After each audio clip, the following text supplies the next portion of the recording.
Mari vilayetinin Garawum etrawynyň kärinetçi daýhanlarynyň ençemesi buğday we gowaça meýdanlarynaky ýiti suw ýetmezçiliginden we bu pudokdaky para beriminen şikayet edýärler. Olardyň ýol başçylary yüzlerçe manat para beren kärinetçileriň ekin meýdanlarynyň ösüş suwuna tutulýandygyny aýdyp, zähmetiniň puja çykmagyndan we döwlete bergili çykmakdan howatyrlanýandyklaryny belleýärler.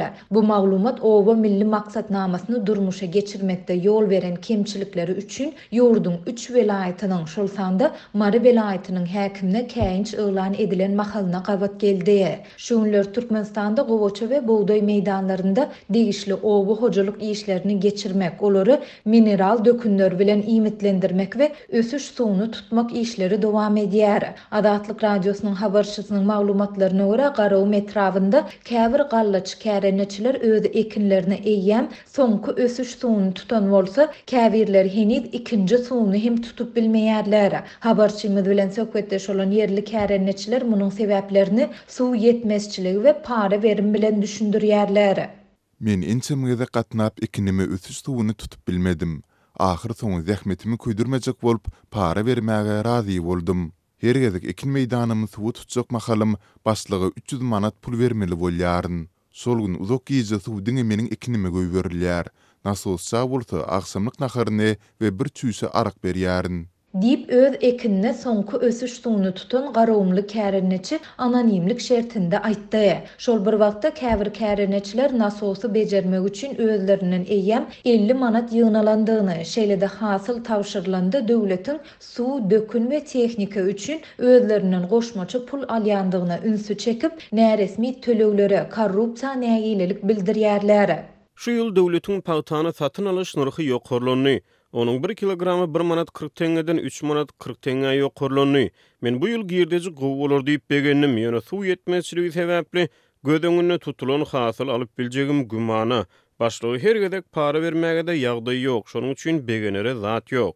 Dip başga bir Garawumly kärenetçi belledi. Adatlyk baýdylanlar barada Garawum etrap häkimliginden we onuň owa hojalyk bölümünden goşmaça maglumat alyp bilmedi. Bu aralykda prezident Serdar Berdimuhammedow Owa Milli Maksatnamasyny durmuşa geçirmekde ýol beren kemçilikleri üçin ýurdun 3 welaýatynyň häkimine, şol sanda Mari welaýatynyň häkimi Anneberdi Döwranberdi Orazberdiýewiçe käýinç elan etdi. TDH-nyň habarynda häkime bu käýinç Vedipe borçlaryny talabalaýyk ýerine ýetirmändige üçin berilendigi aýdylsa-da, onuň jikmejiklikleri aýdynlaşdyrylmady.